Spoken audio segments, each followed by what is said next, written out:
యాక్చువల్‌గా 99 టీవీ అని ఒక ఛానల్ ఉంది సార్. హుహు. మాకు అక్కడ క్రియేటివ్ హెడ్ వచ్చేసి తమ్మారెడ్డి భరద్వాజ్ గారు. భరద్వాజ్ గారు. అవును. ఆ! అవును. అవును. అయితే ఆయన నాకు చాలా కొత్త అంటే జర్నలిస్ట్‌గా నా కెరీర్ చాలా కొత్తలో నేను చెప్పేది. 2014, 13 టైం నేను చెప్తున్నాను. హ్మ్. అజరామరం అని ఒక ప్రోగ్రామ్ పెట్టారు. హ్మ్. మన ఓల్డ్ క్లాసిక్స్ మూవీస్ గురించి స్క్రిప్ట్ రాయాలన్నమాట. ఆయన ఏ రోజు నా వద్దకు వచ్చేవారు కాదు. స్క్రిప్ట్ చూసేవాళ్ళు గారు.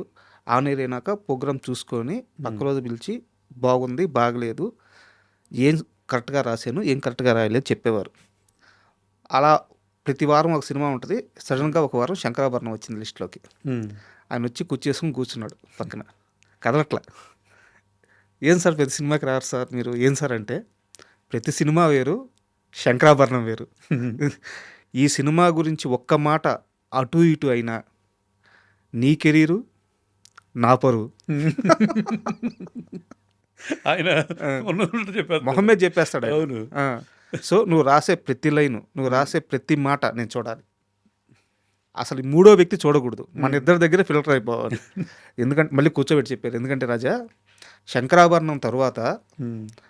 చాలామంది తల్లిదండ్రులు వాళ్ళ పిల్లల్ని మ్యూజిక్ క్లాసుల్లో జాయిన్ చేయడం, మన సంగీతాన్ని బతికించుకోవడం, హ్మ్. అది ఒక చరిత్ర. అందరూ ఏందంటే సంగీతం బతికింది. ఒక ఆర్ట్‌ని ఒక సినిమా బతికిచ్చిందంటే అదొక చరిత్ర. యెస్. ఇదే మాట చెప్పారండి అప్పట్లో. సార్. చెప్పేవారు కొంచెం కొంచెం పెద్దలు వీళ్ళందరూ. హ్మ్. మీరన్నట్టు ఇప్పుడు సంగీతం మాస్టర్లు వీళ్ళందరూ వాళ్ళకి బతుకు తెరువు మళ్ళీ స్టార్ట్ అయింది. కరెక్ట్. అలాగే సాగర సంగమం తర్వాత అండి సార్. అప్పుడు దాకా ఆడవాళ్ళే ఎక్కువ క్లాసికల్ డాన్సులు నేర్చుకునేవారు. హ్మ్. మగవాళ్ళు ఇంట్రెస్ట్ చూపించేవారు కాదు. ఈ సినిమా వచ్చిన తర్వాత మగవాళ్ళందరూ క్యూ కట్టారంటే ఎక్కడ డాన్స్ మాస్టర్ల దగ్గరికి. సార్. అది భరతనాట్యం, కూచిపూడి ఇవన్నీ నేర్చుకోవడానికి. వాళ్ళందరూ ఒక సన్మానం తర్వాత. సార్. వాళ్ళ అసోసియేషన్ అందరూ కలిపి విశ్వనాథ్ గారికి, నాన్నగారికి వీళ్ళందరికీ ఇది. విశ్వనాథ్ గారు అదే అనేవారు అనమాట. ఇంత ఇంత ఇంపాక్ట్ ఉంటుందా సినిమా దీనికి. Correct sir. ఎంతోమందికి లైఫ్ దొరికిందంటే ఎంత ఆనందంగా ఉంటుంది మనకి హ్మ్. అనేవారు ఆయన. అంటే ఆ మాటలు వింటున్నప్పుడు సార్ ఆ, కాళ్ళు వణికాయి, అదే చేతులు వణికాయి. ఆ సినిమా గురించి 4 మాటలు రాయడానికే నాకింత వణికిపోతుంటే అదే అసలు ఈ మహానుభావులు అందరూ కలిసి ఆ సినిమా ఎలా తీశారనిపించింది. ఎన్నో వండర్స్ అండి ఆ సినిమాకి. సార్. ఎన్నో వండర్స్. తమిళనాడుకి ఫస్ట్ టైం ఇది మన సౌందరరాజన్ గారు, అది మన సుందరరాజన్ గారు ఆర్టిస్ట్, సార్. ఆయన మనోరమ గారు ఇద్దరు కలిపి. మనోరమ గారు ఎప్పుడు ప్రివ్యూ ఉంటే అప్పుడు వచ్చేసేవారండి. హ్మ్.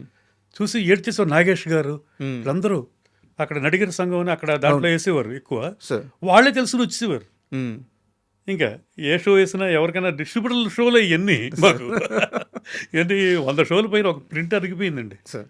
కొనేనాథుడు లేడు. హ్మ్. వీళ్ళందరూ అద్భుతం అని. హ్మ్. తర్వాత వాళ్ళు తమిళనాడు మేము ఇద్దరం కొంటాం అని వాళ్ళిద్దరు కొన్నారండి. 6 లక్షలకు ఎంతకో హ్మ్. కొంటే అప్పట్లో సెన్సేషనల్ అండి తమిళనాడు. సార్. తెలుగు సినిమా హ్మ్. సిటీలో 4 థియేటర్లు 100 డేస్, కోయంబత్తూరు, మదురై అలాగ రకరకాల థియేటర్స్ అక్కడ ఊర్లలో అక్కడ కూడా ఒక ప్రభంజనం. పెద్ద ప్రభంజనం. సార్. దీనికి అన్నిటికన్నా మలయాళంలో తెలుగు వెర్షన్ ఆడియో, సార్. అది డైలాగ్ వెర్షన్ అంతా, సాంగ్స్ సారీ అదంతా మలయాళం వెర్షను, సాంగ్స్ మాత్రం యాస్టీస్ తెలుగు. ఓకే.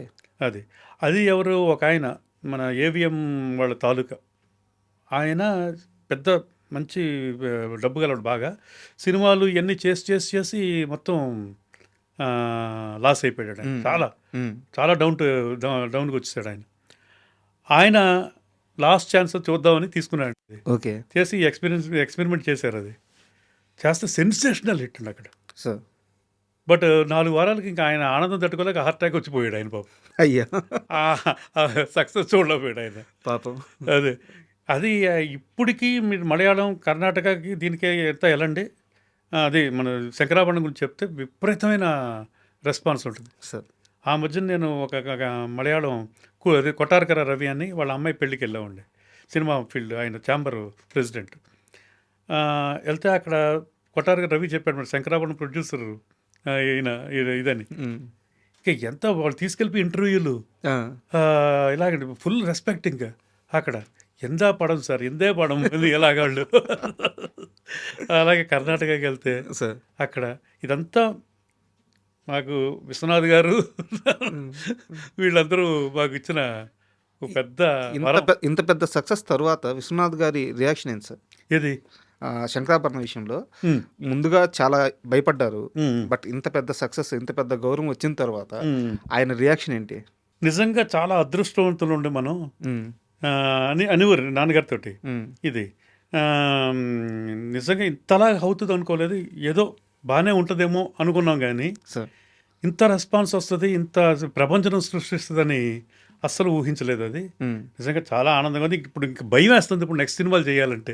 కరెక్ట్. ఎందుకంటే దీనికన్నా ఎక్కువ ఎక్స్పెక్ట్ చేస్తారు. ఉమ్, ఏం చెయ్యాలి ఇది అని ఆయన ఆ భయం ఉండేది ఎక్కువ ఉండే ఆయనకి, సార్. విశ్వనాథ్ గారికి. ఎందుకంటే ఇది పీక్కి వెళ్ళిపోయింది. ఉమ్, దీని నెక్స్ట్ మరి దానికన్నా ఎక్కువ ఊహించుకుని వస్తారు కదా ఉమ్, ఎలాగా అనే ఇది కూడా ఉండేదండి ఆయనకి.